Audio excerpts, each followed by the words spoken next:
உறவினர்கள் அந்த வருடம் பாட்டி செத்து போய் விடுவாள் என்றுதான் எல்லோரும் நினைத்தோம். பாட்டி அப்படி இருந்தால் பாட்டிக்கு எப்போதும் இரத்த கொதிப்பு நோய் உண்டு.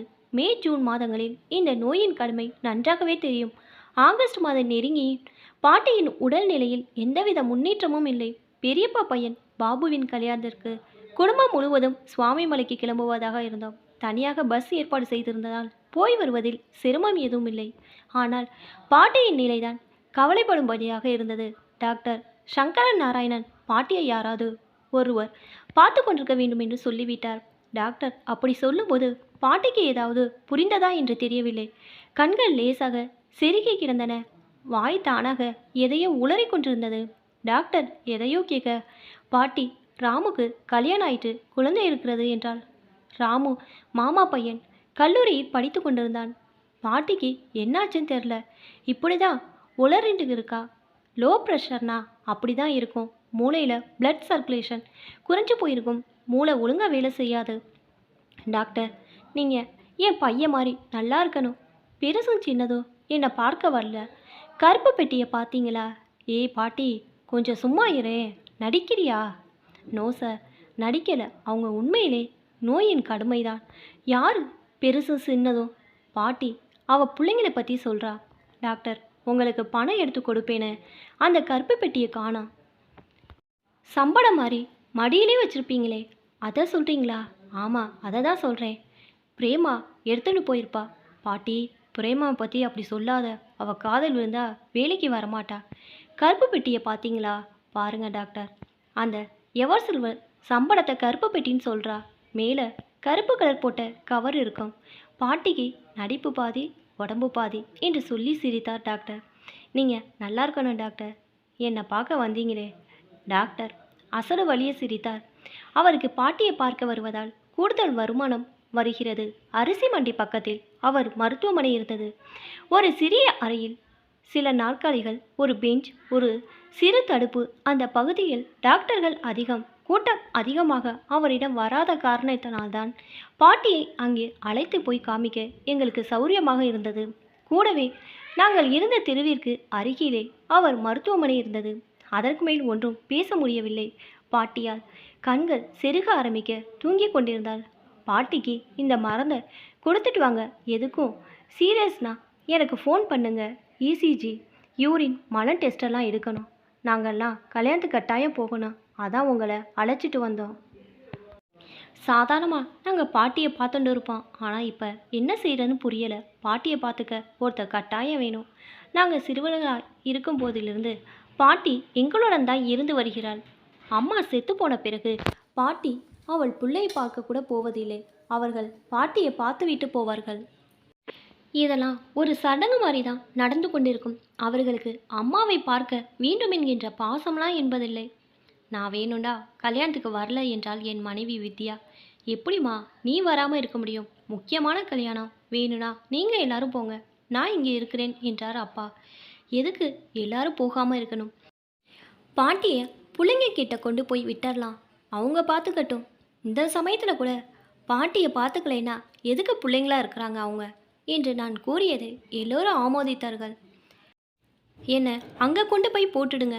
அந்திம காலத்தில் அவங்க தான் எனக்கு செய்யணும். எனக்கு கடைசி காலம் வந்துடுத்து என்றால் பாட்டி திடார் என்று. நாங்கள் பேசிகிட்டு இருக்கிறதெல்லாம் உனக்கு கேட்டுட்டு இருக்கா? பாத்ரூம் போவதாக சைகை காட்டினாள் பாட்டி. மெதுவாக பாட்டியை கையை பிடித்து அழைத்து கொண்டு போனேன். 4 தப்படி நடப்பதற்குள் கீழே விழுந்து விடுவது போல் வந்தாள். பாட்டியை பற்றி நினைக்கும் போதாலா எனக்குள் ஏகப்பட்ட குழப்பங்கள் ஏற்பட ஆரம்பித்தன. இத்தனை வருடங்கள் எங்களை வளர்த்தாள் என்பதை விட இது மாதிரியான இக்கட்டான சூழ்நிலையில் பாட்டியை விட்டுவிட்டு செல்வதை நினைத்து கூட பார்க்க முடியவில்லை. இப்போதெல்லாம் பாட்டியை பார்க்கும்போது எப்போதும் தோன்றும் அலட்சியங்களை வெளிக்காட்டாமல் அக்கறையுடன் அவள் தேவைகளை புரிந்து கொள்ள வேண்டும் என்று தோன்றும். இதெல்லாம் இந்த கணத்தில் பாட்டி இல்லாமல் போய்விடுவாளோ என்கிற பயத்தால் ஏற்படும் நடுக்கம். பாட்டி இல்லாமல் போய்விடுகிற வெறுமையை நினைத்து கூட பார்க்க முடியவில்லை. பாட்டியை பெரிய மாமா வீட்டிற்கு அழைத்து கொண்டு போய் விட்டுவிடலாம் என்று நினைத்தோம். இதை பற்றி மாமாவிடம் தெரிவித்த போது அவரால் மறுப்பு எதுவும் தெரிவிக்க முடியாவிட்டாலும் ஆர்வம் காட்டவில்லை. பிள்ளைங்களா இவங்க, பாசமே இல்லாதவங்க 2 நாள் பார்த்துக்கிறதுக்கு என்னமோ இது பண்ணிக்கிறாங்களே என்றான் ஜெயராமன். அவன் என் தம்பி. ஒரு கம்பெனியில் சீனியர் அக்கவுண்ட்ஸ் ஆஃபீஸராக வேலை பார்க்குறான். நாம் எல்லாரும் பாட்டியை இவங்க கிட்ட தான் கட்டாயமாக விட்டுட்டு கல்யாணத்துக்கு போகணும். பாட்டியை நினச்சாதான் பாவமாக இருக்குது. பாட்டிக்கும் பிள்ளைங்க வீட்டுக்கு போனாதான் இந்த வீட்டு அருமை புரியும். ஜெயராமன் பேசுவது கடுமையாக இருப்பது போல் தோன்றினாலும் அதில் உண்மை இருக்கும். வித்யா பாட்டியின் தேவைகளை புரிந்து கொண்டு நன்றாக கவனித்து கொண்டாலும் ஏதாவது குறை சொல்லாமல் இருக்க மாட்டாள் பாட்டி. கொஞ்சம் மாதங்களாக உடம்பு முடியாத இந்த சமயத்தில் யாருடன் எந்த வம்பிற்கும் போவதும் கிடையாது பாட்டி. ஒரு வழியாக எல்லோரும் கல்யாணத்துக்கு போக தீர்மானம் செய்து கொண்டோம். கல்யாணம் முடிந்தவுடனே பஸ்ஸை பிடித்து கொண்டு வந்துவிட வேண்டும் என்று ஜெயராமன் நினைத்திருந்தான். கல்யாணத்துக்கு கிளம்புவதற்கு முதல் நாள் வரை பாட்டி எழுந்து போக முடியாமல் இருந்தாள். நினைவி தப்பி போயிருந்தது. படுத்து கொண்டே இருந்தால் இடுப்பில் புடவை கூட கட்ட முடியவில்லை. அதனால் பாவாடை மாறி புடவையை சுற்றி கொண்டிருந்தால் யாராவது பாட்டியை பிடித்து கொண்டு நிறுத்தினால் பிடித்து கொண்டிருப்பவர்களையும் தள்ளி கொண்டு விழுந்து விடுவாள். அப்படி தள்ளாமை. முகம் காலெல்லாம் வீங்கி இருந்தன. எதை சாப்பிட்டாலும் சாப்பிட முடியாமல் துப்பி விடுவாள்.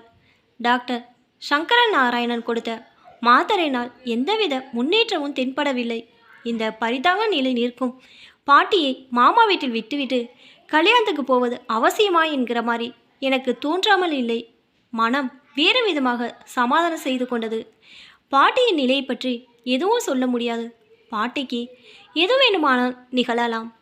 இது எல்லாத்துக்கும் முடிவு மரணம்தான். அது நிகழ்வதற்கு முன் பாட்டிக்கு நினைவு தப்பி போகலாம். அல்லது யாராவது ஒருவர் பாட்டிக்கு வேண்டியதெல்லாம் செய்து கொண்டு இருக்க வேண்டும். இது நிரந்தரமாகிவிட்டால் இருப்பதை விட போய் சேரலாம் என்ற தோன்ற ஆரம்பித்துவிடும். கல்யாணத்திற்கு கிளம்புவதற்கு முதல் நாள் மாலை பாட்டியை மாமா வீட்டில் கொண்டு போய் விட்டுவிட்டோம். டாக்டர் சங்கரன் நாராயணிடம் பெரிய மாமா வீட்டு முகவரியை கொடுத்திருந்தோம். போய் பார்க்க சொன்னோம். அவரும் போய் பார்ப்பதாக சொன்னார். அன்று இரவு என் மனநிலை சரியாக இல்லை. யாரும் சுரத்தாக பேசவில்லை. பாட்டியை பற்றி எல்லோரும் பேசிக்கொண்டிருந்தோம். அடுத்த நாள் காலையில் டி நகரில் ஒரு குறிப்பிட்ட இடத்தில் தனியார் பஸ் ஒன்று நிற்க ஏற்பாடு ஆகியிருந்தது. கல்யாணத்துக்கு வேண்டியவைகளை எடுத்துக்கொண்டு கிளம்பினோம். குறிப்பிட்ட நேரத்தில் பஸ் தயாரான நிலையில் நின்றிருந்தது. பஸ் முழுவதும் கல்யாணக்கடை கட்டியிருந்தது. எங்களை பார்த்தவுடன் பெரியப்பா கையை பிடித்து குலுக்கினார். அப்பா பாட்டி நிலை பற்றி பேச ஆரம்பித்தார். வயசாச்சு, போக வேண்டியதான் என்றால் பெரியப்பாவின் 4வது பெண் கல்பனா. பிள்ளைகளெல்லாம் அம்மாவை பற்றி கவலைப்படுறதில்லை. மாப்பிள்ளையா நீ எத்தனை நாள்டா பார்த்துக்க முடியும்? பேசாம அவங்க பிள்ளைங்க கிட்ட விட்டுடு பாட்டியை என்றார் பெரியப்பா. அப்படியெல்லாம் விட்டுட முடியாது. எங்களுடன் 25 வருஷமாக இருக்கா என்றேன். நாங்கள் சிறுவராக இருந்தபோது பாட்டியின் சுறுசுறுப்பை நினைத்தாலே வியப்பாக இருக்கும். சென்னையில் எத்தனை கோடிக்கும் யார் துணையுமின்றி பஸ் பிடித்து சென்று விடுவாள்.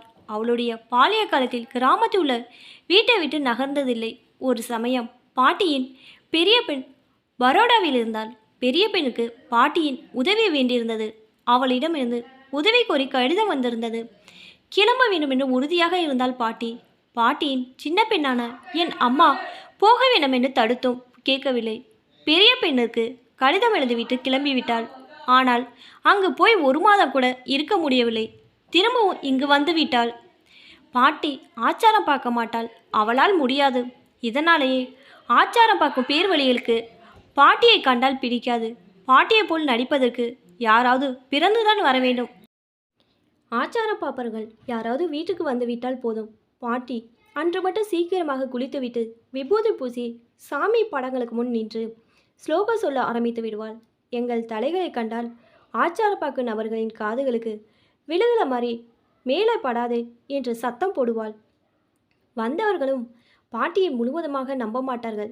அது மாதிரி சந்தர்ப்பங்களில் பாட்டியின் நடிப்பை நாங்கள் அம்பலப்படுத்தி விடுவோம்.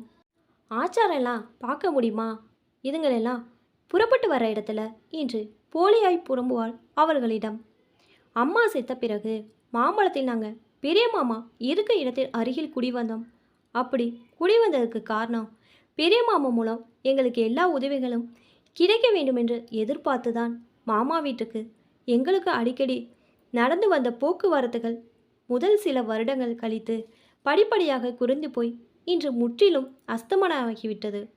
அப்பா வெளியூருக்கு மாற்றலாகிவிட்டதால் நாங்கள் சென்னையிலே எங்கள் படிப்பை தொடர்ந்தோம். பாட்டி தான் எங்களை கவனித்து கொண்டு வந்தாள். அப்பா மாதத்திற்கு 2 முறை வீட்டுக்கு வருவாள். நாங்கள் இருந்த இடம் புறா கூண்டு மாதிரி இருக்கும். அப்பாவிற்கு கிடைத்த ஊதியத்தில் அந்த மாதிரி இடத்தில்தான் குடியிருக்க முடிந்தது. பெரிய பிரச்சனை என்று எதையும் நாங்கள் எதிர்கொள்ளவில்லை. நடுத்தர வாழ்க்கை சூழ்நிலை. அப்பா அரசாங்க உத்தியோகத்திலிருந்து ஓய்வு பெற்றபோது அவருடைய பிஎஃப் கிராஜுவேட்டி பணத்தை கொண்டு இப்போது நாங்கள் இருக்கிற இடத்தை வாங்கினோம். இந்த கட்டத்தில் பெரிய மாமாவின் தொடர்பெல்லாம் போய்விட்டது. மதுரையில் இருந்த சின்ன மாமா குடும்பம் சென்னைக்கு வந்த பிறகும் பாட்டி அங்கே போய் இருந்து விடவில்லை. அவள் பிள்ளைகளின் பல பிரச்சனைகளை தலையிடுவதும் இல்லை. எங்களுடனே இருந்து வந்தாள். தாத்தாவின் திவசத்தின் போது மட்டும் பாட்டி பெரிய மாமா வீட்டுக்கு போவாள். சின்ன பிள்ளை கூப்பிட்டாலும் போக மாட்டாள். 2 மாமாக்களும் எங்களை பார்க்கும்போது பாட்டி எங்கள் குடும்பத்தை பற்றியே அதிகமாக பேசுவதாக குறைப்பட்டு சொல்வார்கள். பாபு கல்யாணத்திற்காக பாட்டியை 2-3 நாட்கள் பெரிய மாமா வீட்டில் கொண்டு போய் விடுற தீர்மானத்தை அவர்களால் முழு மனதாக ஏற்றுக்கொள்ள முடியவில்லை. முடியாது என்று மறுக்கவும் துணியவில்லை. ஆதி காலத்திலிருந்து பெரிய மாமாவிற்கும் சின்ன மாமாவிற்கும் உறவுகள் சரிப்பட்டு வரவில்லை. பெரிய மாமா வீட்டிலாவது பாட்டியை போய் கொண்டு விடலாம். சின்ன மாமா வீட்டில் அது கூட முடியாது. ஊருக்கு கிளம்பும்போது சின்ன மாமாவிடம் பாட்டி பற்றி கூறிய போது, நான் பார்த்துக்கிறேன், அம்மா எங்கே இருக்கணும்னா ஆசைப்படுறாளோ அங்கே இருக்கட்டும் என்றார். பஸ் இன்னும் கிளம்பவில்லை. எல்லோரும் மகிழ்ச்சியாக பேசி கொண்டிருந்தோம். அப்பா ஏதோ ஜோக் சொல்ல எல்லோரும் சிரித்தார்கள். வித்யா கூட சிரித்தாள். ஏன் பாஸ் இன்னும் கிளம்பலை என்று பெரியப்பாவை பார்த்து கேட்டேன். பாபு ஃப்ரெண்ட்ஸ் இங்கு வர்றதாக சொன்னார்கள், இன்னும் வரல என்றார் பெரியப்பா. பாபு சிஏ படித்திருந்தான். ஒரு பெரிய கம்பெனியில் அதிகாரியாக இருந்து வருகிறான். பஸ் முழுவதும் கல்யாணத்திற்கு பெண் வீட்டார் செலவு செய்யும் விபரத்தை பற்றிய பேச்சு.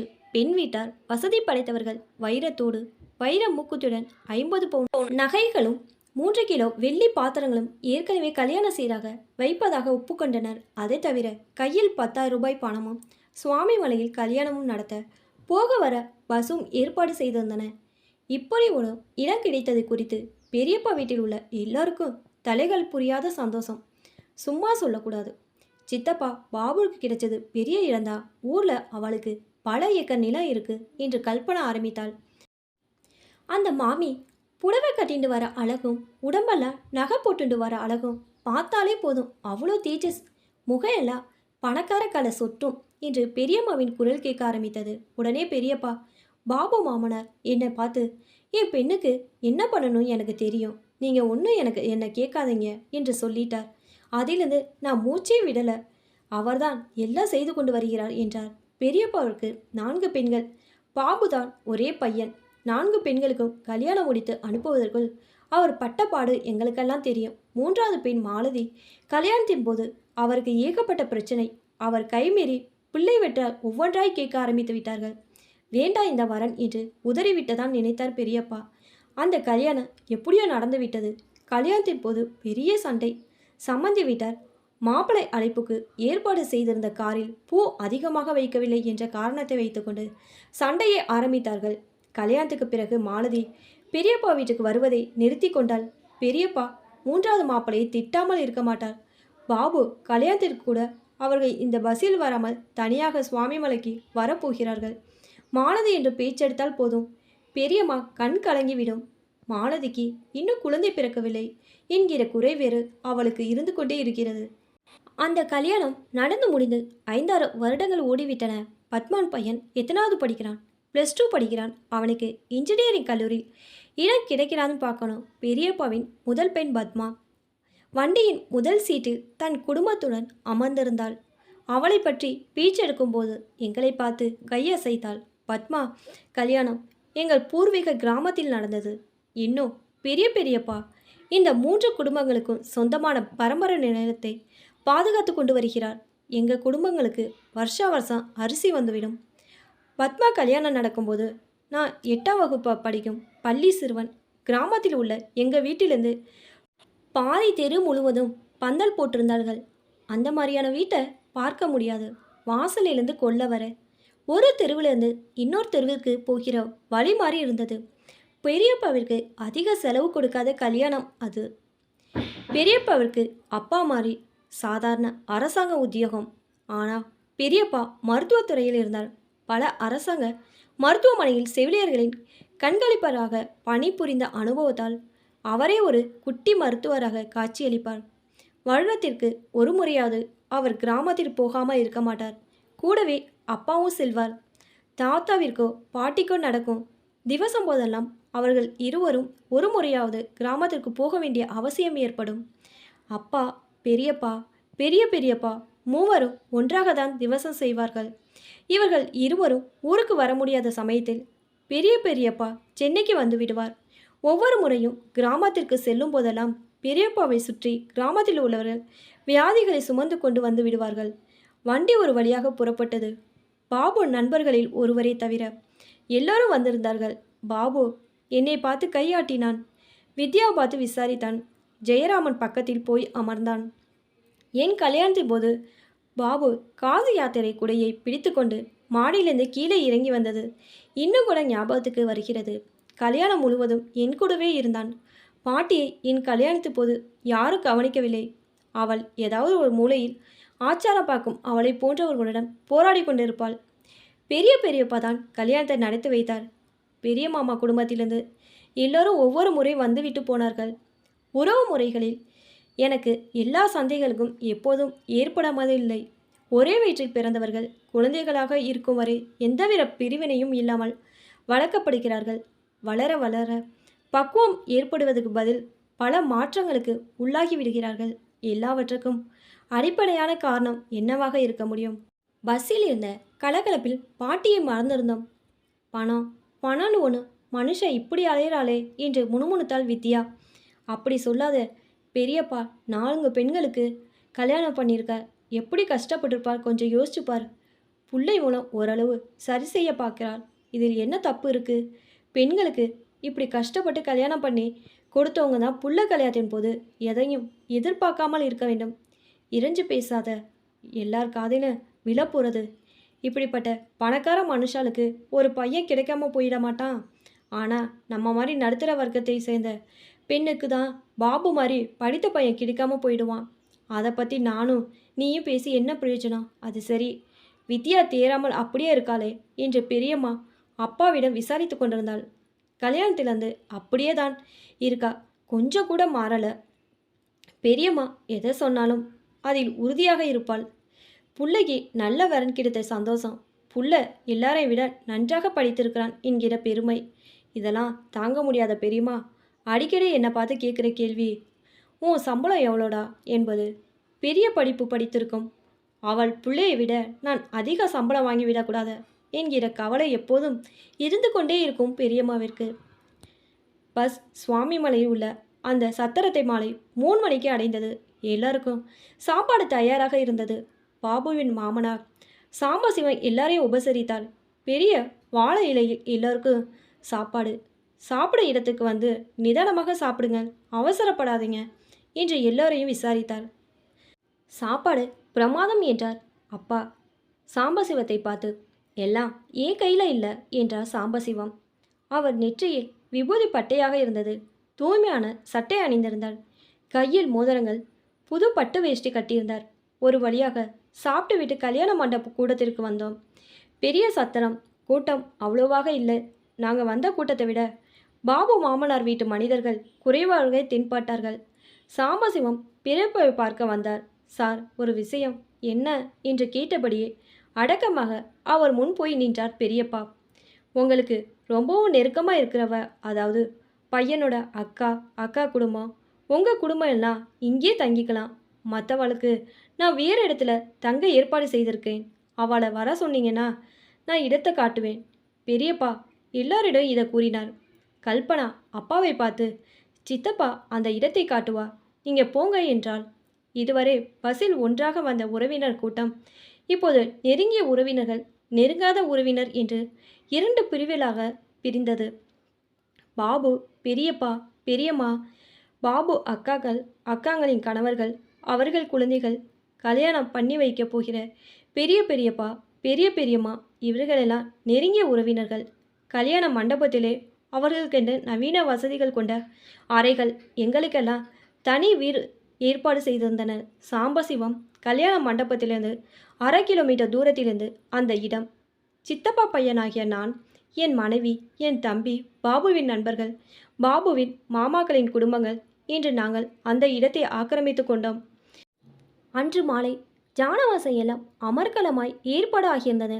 மாப்பிள்ளை காரே தோரணையாக இருந்தது.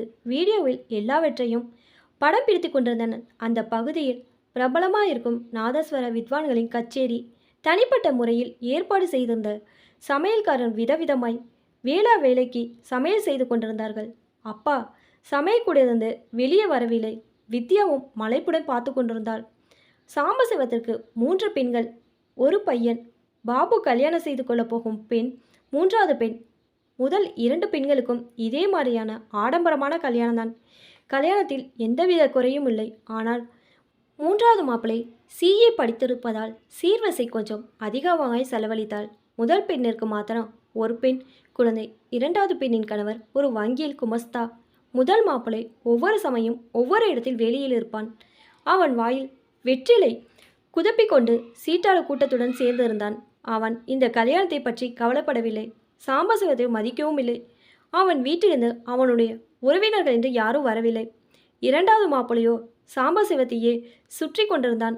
எப்பயாவது தோன்றும்போது சாம்பசிவம் 2வது மாப்பிள்ளையுடன் பேசி கொண்டிருப்பார். சாம்பசிவம் எல்லாரையும் விரட்டி கொண்டிருந்தார். துரிதமாக எல்லா காரியங்களும் நடந்து கொண்டிருந்தன. கோவிலில் கல்யாணம் முடிந்த அன்று தங்க ரதம் இழுக்க ஏற்பாடு செய்திருந்தார். அவருக்கு கோபம் அடிக்கடி வரும் என்று சம்மந்தி அம்மாள் பெரியம்மாவிடம் அளந்து கொண்டிருந்தாள். பெண்கள் எல்லாரும் பட்டு புடவைகளில் தங்களை நுழைத்து கொண்டிருந்தனர். வீடியோவில் படம் பிடிக்கப் போவதால் எல்லோரும் தனிப்பட்ட முறையில் அலங்காரம் செய்து கொண்டிருந்தனர். பெரியம்மா பெண்களுடன் வித்யா அவ்வளவாய் நெருங்கி பழக முடியவில்லை. இந்த கல்யாணத்தை பற்றி அவர்களுக்குள் ஏகப்பட்ட பெருமை. வித்யாவுடன் பேசுவதற்கு அவர்களுக்கு நேரமில்லை. வித்யாவிற்கும் ஆள் கிடைக்காமல் இல்லை. எப்போதாவது இந்த கல்யாணத்திலும் ஒதுக்கப்பட்ட சில பேர்கள் கிடைப்பார்கள். அதே மாதிரி இந்த கல்யாணத்திலும் ஒதுக்கப்பட்ட பாபுவின் மாமா பெண்கள் வித்யாவுடன் நன்றாக பழகி கொண்டு வந்தார்கள். ஒரு வழியாக மாப்பிள்ளை அழைப்பு முடிந்தது. நாதஸ்வர கச்சேரி இசைத்து கொண்டிருக்க இரவு சாப்பாடு முடிந்தது. அப்பா ஜெயராமனை பற்றி பெருமையாக பேசி கொண்டிருந்தார். சாம்பசிவத்திடம், சார் அவனும் காஸ்டிங் முடிச்சிருக்கான் அப்படியா என்று விசாரித்தபடியே ஏதோ பாட்டை முணுமுணுத்து கொண்டிருந்தார் சாம்பசிவம். எங்கேயோ போய் கொண்டிருந்த ஜெயராமனை கூப்பிட்டு சாம்பசிவத்திடம் அறிமுகப்படுத்தினார். பொதுவாக அவன் யாரிடமும் அதிக பழக மாட்டான். கல்யாணத்துக்கு அவன் வந்த சுவடு கூட தெரியாமல் எங்கேயாவது இருப்பான்.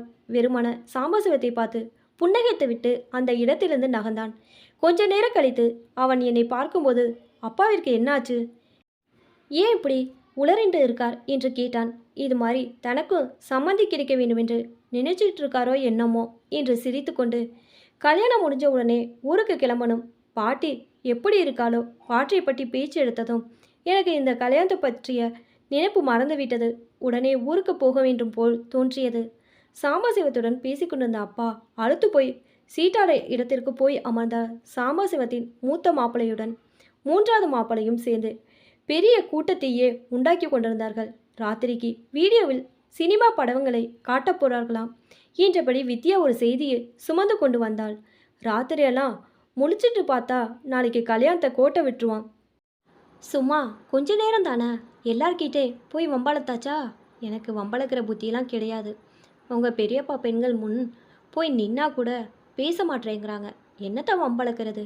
வித்யா இதை சொல்லும்போது வருத்தப்படுவது போல் தோன்றியது. ஏன் இந்த கல்யாணத்துக்கு வந்தேன்னு தோணுது? பாட்டியை நான் பார்த்துட்டு இருப்பேன். நீ அவர்களை பேசணும் எதிர்பார்க்குற. நீயே அவர்களோட பேச ஆரம்பித்தா எல்லாம் சரியாக போயிடும். நீங்கள் வேற அவங்கக்கிட்ட போய் பல்ல காட்டிட்டு நிற்க முடியாது. இந்த வீடியோ கேமரா முன்னால் கூட அவங்களே ஒருத்தர் மாற்றி ஒருத்தர் வருகிற மாதிரி நின்னாங்களே தவிர வேறு யாரையும் விடலை. பாபுவின் மாமா பொண்ணுங்க ரொம்ப குறைப்பட்டாங்க. நாமலாம் வீடியோவை விடாமல் இருந்தால் நல்லா தானே இருக்கும். எனக்கும் ஒன்றும் அதெல்லாம் ஆசை கிடையாது. வித்யா போய்விட்டாள்.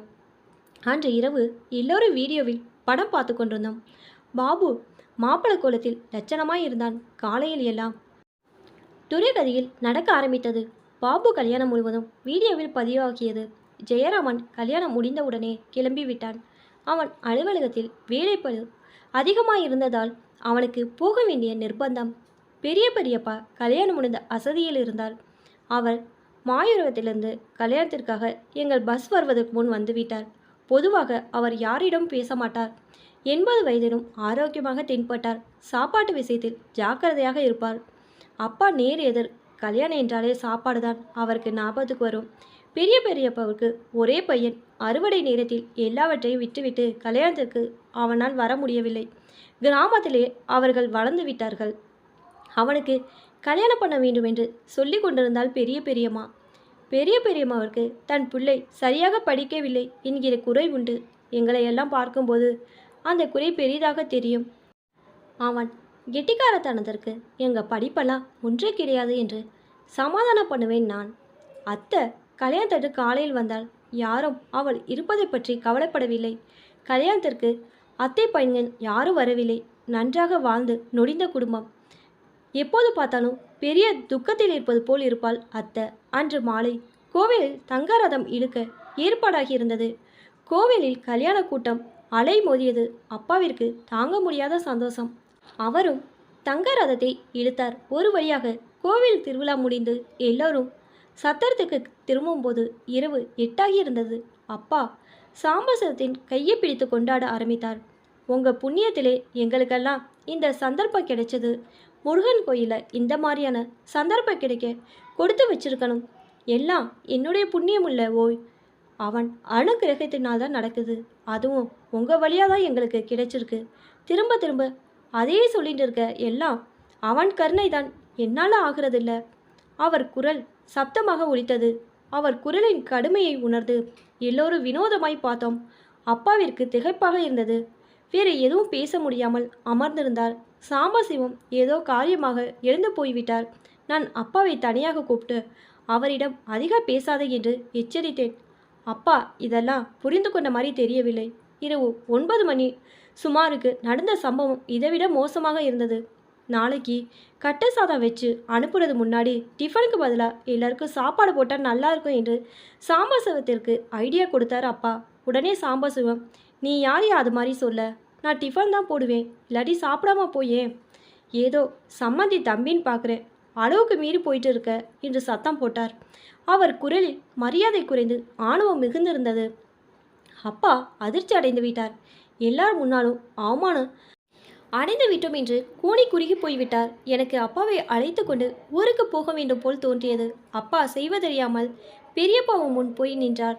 உனக்கு வாயை பொத்திட்டு சும்மா இருக்க தெரியாது, ஏதோ போடுறா, ஏன் இது மாதிரி விஷயமெல்லாம் தலையிடுற என்று சேர்ந்து சத்தம் போட்டார்.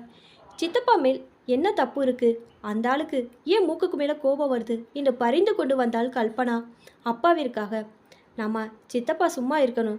நாம நினைச்சிட்டு வந்ததுக்கு மேல் அவர் இந்த கல்யாணத்தில் ஒரு குறையும் வைக்காம செஞ்சுட்டு வந்திருக்கிறார் என்றாள் மாலதி. இருக்கட்டுமே, சித்தப்பா என்ன பெருசாக கேட்டுட்டா? இதை சீரியஸாக எடுத்துண்டு அந்த ஆள் சண்டைக்கு வருமா? பெரியப்பா மேலே தான் எனக்கு இப்போது கோபம் ஏற்பட்டது. இவ்வளோ பேர் முன்னால் இவர் தம்பியை இப்படி அவமானப்படுத்தியிருக்க, அதை கேட்டுட்டு சும்மா இருக்காரே என்று. இவர் தன் பிள்ளையை பணத்துக்கு விற்று விட்டார். இனிமேல் இவரால் எதுவும் பேச முடியாது. தம்பிக்கு இவர் ஏன் வக்காலத்து வாங்க வேண்டும்? அப்பா அந்த இடத்தை விட்டு நகர்ந்து எங்கேயோ சென்று விட்டார். எனக்கு இந்த கல்யாணம் கசப்பான அனுபவமாகப்பட்டது. இனிமேல் இங்கே இருக்க வேண்டாம் என்று தோன்றியது. அப்பாவை தனியாக சந்தித்து நாம் ஊருக்கு போகலாம், இனிமேல் இங்கே இருக்க வேண்டாம் என்றேன். அப்பா அதற்கு பதில் பேசவில்லை. சென்னை போவதற்கும் அங்கிருந்து பஸ் ஏற்பாடு செய்திருந்ததால் அப்பா அதை பற்றி யோசனை செய்து கொண்டிருப்பது போல் தோன்றியது. அப்பாவை விட நான் அவமானப்பட்டு நிற்பது போல் தோன்றியது. கூடவே வித்யாவும் சேர்ந்து வருத்தப்பட்டாள். இந்த கல்யாணத்திற்கு எல்லோரும் இப்படி கிளம்பி இருக்க கூடாது என்றும் தோன்றியது. ஜெயராமா இருந்திருந்தால் இந்த சமயத்தில் பெரிய கலாட்டை செய்திருப்பான். நான் உடனே ஊருக்கு போக வேண்டும் என்று சொன்னது பெரியப்பா குடும்பத்திற்கு தெரிந்தாலும் அதை பெரிதாக யாரும் எடுத்துக்கொள்ளவில்லை. அப்பாவை விட்டுவிட்டு நானும் வித்யாவும் போவது அவ்வளோ உசிதமாக தோன்றவில்லை. அவளும் இதை ஒப்புக்கொள்ளவில்லை. அன்று இரவு நான் சரியாக தூங்கவில்லை. காலையில் எழுந்தவுடன் ஊருக்கு போக வேண்டும் என்கிற நினைப்பே எனக்கு இருந்தது. அப்பா கண்ணில் படவில்லை. இதை பற்றியெல்லாம் பெரிதுபடுத்தாமல் காலையில் அவர்களுடன் கிளம்பி விடுவதாக தீர்மானித்தோம். டிஃபன் சாப்பிட்டுவிட்டு எல்லோரும் கிளம்ப தயாராக இருந்தோம். ஆனால் நாங்கள் புறப்பட வேண்டிய பஸ் வரவில்லை. சாம்பசிவம் பொறுமை இழந்து தவித்து கொண்டிருந்தாள். இந்த முறை கல்பனாவின் கணவர் சீனிவாசன் சாம்பசிவத்திற்கு மாட்டிக்கொண்டார். சீனிவாசன் செய்த ஒரே தவறு, போக வர சென்னையிலிருந்து சுவாமிமலைக்கு நாங்கள் வந்த தனியார் பஸ்ஸை ஏற்பாடு செய்ததுதான். காலையில் குறிப்பிட்டபடி 8 மணிக்கு வர வேண்டிய பஸ் இன்னும் வரவில்லை. சீனிவாசன் புரியாமல் விழித்து கொண்டிருந்தார். சாம்பசிவம் அவரை பார்த்து, என்ன சார், இந்த கல்யாணத்துக்கு எல்லா ஏற்பாடுகளையும் எப்படி செய்திருக்கேன் தெரியுமா? ஏதாவது குறை வச்சுருக்கேனா? வண்டியை ஏற்பாடு செய்கிற நீங்கள் தானே சொன்னீங்க, வண்டி இன்னும் வரல என்று ஆரம்பித்தார். எனக்கும் அதான் புரியலை. வண்டி வந்துடும். ஒரு காரியத்தில் ஈடுபடணும்னா எப்படிலாம் திட்டம் போட வேண்டியிருக்கு. 1 மாதத்துக்கு முன்னிலிருந்து நான் ரயில்வே அட்டவணையை வாங்கி வச்சிருக்கிறேன். அப்படி தான் இருக்கணும். இன்னைக்கு சத்திரத்தை காலி பண்ணி கொடுத்துடணும். ராத்திரி கல்யாண நேரத்தில் தங்கக்கூடாதுன்னு ஐதீகம். ஒரு சுபகாரியம் இப்படி தடங்கலாவது என் மனசுக்கு சரியாக படலை. நீங்கள் பதட்டப்படாதீங்க சார், வண்டி வந்துடும். அன்று வண்டி பகல் 2 மணி வரை வரவில்லை. சாம்பசிவம் பெரிதாக சத்தம் போட ஆரம்பித்தார். சீனிவாசனுக்கு அவமானமாய் போய்விட்டது. அவர் உடனே ஏற்பாடு செய்திருந்த பஸ் கம்பெனிக்கு ஃபோன் மூலம் தொடர்பு கொண்டு பஸ் எங்கே இருக்கிறது என்று கண்டுபிடிக்க பத்மாவின் கணவர் ரகுவுடன் சென்று விட்டார். சாம்பசிவம் தொடர்ந்து சத்தம் போட்டு கொண்டிருந்தார். கல்யாணத்துக்கு வந்திருந்த சீனிவாசனின் அப்பா அழ ஆரம்பித்து விட்டார். சீனிவாசனை சாம்பசிவம் திட்டுவதை அவரால் தாங்கிக் கொள்ள முடியவில்லை. மாமனார் அழுவதை கல்பனாவால் தாங்கிக் கொள்ள முடியவில்லை. இவர் பணம் திமுறலாம் இவரோடு இருக்கட்டும், இந்த அப்பா ஏன் இதெல்லாம் கேட்டுக்கொண்டிருக்கணும்? நேத்திக்கு சித்தப்பா, இன்னைக்கு இவர். நாம் புள்ள வீட்டு கல்யாணத்துக்கு வந்திருக்கோமா, பெண் வீட்டு கல்யாணத்துக்கு வந்திருக்கோமா பயப்படுறதுக்கு என்று அவளும் சத்தம் போடப்படி அழ ஆரம்பித்தாள். இவ்வளவும் நடந்த பிறகுதான் பெரியப்பாவிற்கு சாம்பசிவம் மேல் கோபம் வந்தது. சாம்பசிவத்தை பார்த்து பெரியதாக சத்தம் போட ஆரம்பித்தார். சாம்பசிவம் ஏதோ சொல்ல, பெரியப்பா ஏதோ சொல்ல, பெரிய சண்டை உருவாயிற்று. சாம்பசிவம் மனைவி ஓடி வந்து பெரியப்பாவை சமாதானம் பண்ண வந்தாள். அவர் முன்கோபக்காரர், இதை பெருசாக எடுத்துக்காதீங்க. அவர் கோபம் அவர்கிட்ட இருக்கட்டும், மற்றவங்கிட்ட எதுக்கு காட்டணும் என்று பதிலுக்கு இருந்து கத்தினாள் கல்பனா. சாம்பசிவம் மனைவி மெதுவாக அவரை அந்த இடத்திலிருந்து அழைத்து கொண்டு போய்விட்டாள். மாலை 6 மணிக்கு மேல் சத்திரத்தில் வேறு ஒரு சுபகாரியம் ஏற்பாடாகியிருந்ததால் கூட ஆரம்பித்து விட்டது. எல்லாரும் பஸ்ஸிற்காக வாசலில் காத்து கொண்டிருந்தோம். சீனிவாசனும் ரகுவும் திரும்பி வந்தார்கள். வண்டி தஞ்சாவூரில் ஒரு விபத்தில் சிக்கிவிட்டது, வராது என்று தீர்மானமாகிவிட்டது. சாம்பசிவம் இந்த செய்தியை கேட்டு ருத்ரா தாண்டவம் ஆட ஆரம்பித்தார். சீனிவாசன் ரகுவும் விட்டு வைக்கவில்லை. அவர்களும் சாம்பசிவத்தை பார்த்து சத்தம் போட ஆரம்பித்தார்கள். இந்த அமளியில் பெரியப்பாவும் சேர்ந்து ஏச ஆரம்பித்தார். தம்பியை விட மாப்பிள்ளையுடன் சாம்பசிவம் சண்டை போடுவதை பெரியப்பாவால் தாங்கிக் கொள்ள முடியவில்லை. அப்பாவை திட்டும்போது சாம்பசிவத்தை கண்டிக்காத பெரியப்பாவின் குடும்பம் இப்போது சாம்பசிவத்துடன் ஏகப்பட்ட குழப்பத்துடன் மோதிக்கொண்டிருந்தது. நேற்று இரவு நடந்த சம்பவத்துக்கு பிறகு அப்பா யாரிடனும் அதிகமாக பேசவில்லை. பகல் முழுவதும் அவர் எந்த விஷயத்திலும் தலையிடாமல் ஒதுங்கியே இருந்தார். அப்பாவை பார்க்கும் பொழுது எனக்கு சங்கடமாகவும் மற்ற உறவினர்களை பார்க்க அருவருப்பாகவும் இருந்தது. இந்த கலவரங்களில் சம்மதப்படாமல் இருந்த ஒரே நபர் பாபுதான். மாமனாரை ஏற்று பேச வேண்டியவன் பேசாமல் இருந்தான். சித்தப்பாவிற்காக அவன் சாம்பசியத்துடன் சண்டைக்கு போவான் என்பதை நான் நம்ப தயாராக இல்லை. ஆனால் அக்காக்களின் கணவனுக்காவது அவன் அவர்களுடன் சண்டை போட்டிருக்க வேண்டும். அவனோ அவரை பார்த்து ஒன்றும் சொல்லவில்லை. அவர் கூப்பிட்ட இடம்லாம் போய் அமர்ந்து அவர்களுடன் பேசி கொண்டிருந்தான். மணப்பெண்ணிற்கோ தாங்க முடியாத மன வருத்தம் எல்லாவற்றையும் வெளிப்படுத்தி கொள்ள இருந்தாள். சண்டை முற்றிய நிலையில் அப்பா பெரியப்பாவை பார்த்து, எனக்கு தான் புத்தி மழுங்கி போயிட்டு, நீ சொன்னது கூட சரிதான், நான் எதுக்கு தலையிடணும், நான் நல்ல எண்ணத்தில் தான் சொன்னேன் என்றார். எப்போதுமே பட்டுப்படாமலும் இருக்கணும், ஏதோ போரான்னு விட்டுடணும், எந்த சாப்பாடு போட்டால் என்ன, கல்யாணத்தை நல்லா செஞ்சு முடித்தான், ஒரு குறையும் இல்லை, உனக்கு கோபம் வருமே, நீ இப்படி பேசுகிறது ஆச்சரியமாக இருக்குது. ஏதோ கல்யாணம் நல்லபடியாக நடந்துட்டு, இனிமே அவன் யார், அந்த பொண்ணு நல்ல மாதிரி அப்பா சண்டை போடுறதை பார்த்து அழுகிறது. நமக்கு இது மாதிரி அசிங்கமாக சண்டை போடுறது பிடிக்கலை. ஒரு சுபகாரியம் நடக்கிற இடத்துல பிரச்சனையை வளர்த்துக்காமல் போயிடணும். பொறுமையாக இருந்தேன், ஆனால் எல்லாம் மீறி போயிட்டு. வாஸ்துவம் தான். அப்பாவும் பெரியப்பாவும் பேசி கொண்டிருந்ததே கேட்க ஆத்திரமாக இருந்தது. அப்பாவுடைய இயலாமையை நினைத்து வருத்தமாகவும் இருந்தது. அப்பா மேல் எந்தவித தவறும் இல்லை.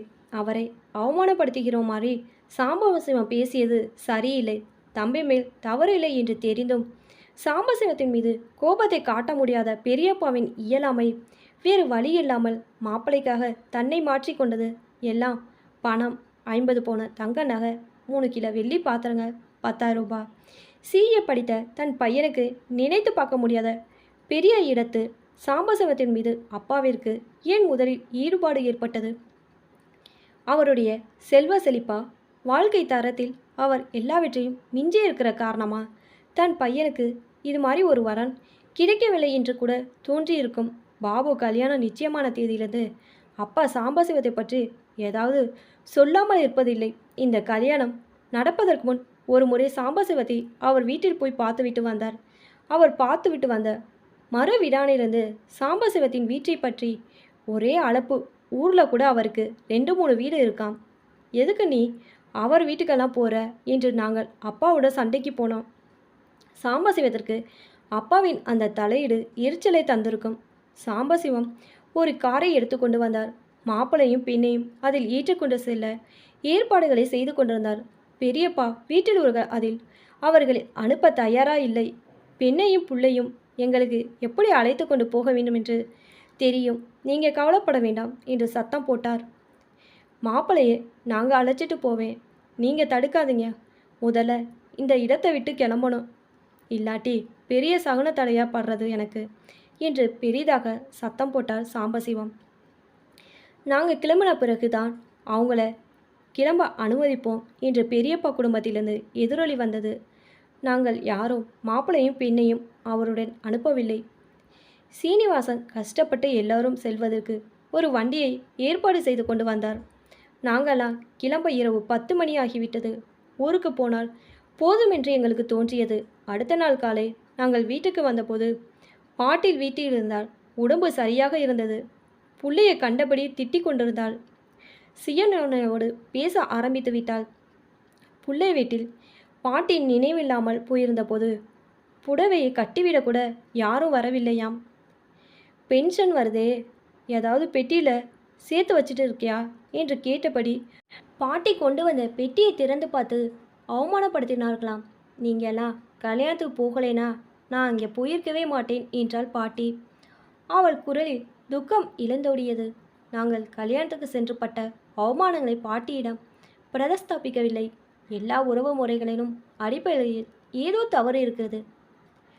இதெல்லாம் மீறி நாமெல்லாம் ஒருவருக்கொருவர் உறவினர் என்று சொல்லி கொண்டு திரிகிறோம். இந்த சம்பவத்திற்கு பிறகு அப்பா ஒரு முறை கூட சாம்பசிவத்தை பற்றி பேசுவது கிடையாது. வீட்டில் நாங்கள் மட்டும் பல மாதங்கள் இந்த சம்பவத்தை ஞாபகப்படுத்தி அப்பாவை கிண்டல் செய்து கொண்டிருப்போம். நாங்கள் என்ன பேசிக்கொண்டிருந்தாலும் எல்லோருடைய நிற ஆசைகளின் மொத்த வடிவமாய் சாம்பசிவம் இருந்து கொண்டிருக்கிறார் என்று மட்டும் புரிந்தது.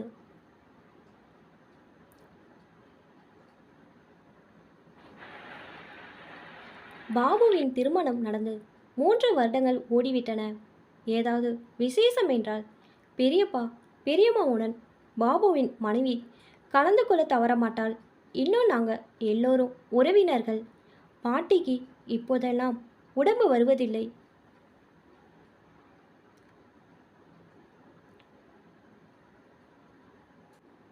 இப்போ தான் என்னோட சேனல் ஃபஸ்ட் டைம் பார்க்குறீங்கன்னா சப்ஸ்கிரைப் பண்ணிக்கோங்க. பக்கத்தில் இருக்க பெல் ஐக்கானை ப்ரெஸ் பண்ணிக்கோங்க. அப்போ தான் ஒவ்வொரு தடவை வீடியோ போடும்போதும் உங்களுக்கு நோட்டிஃபிகேஷனில் வரும். தேங்க்ஸ் ஃபார் வாட்சிங்.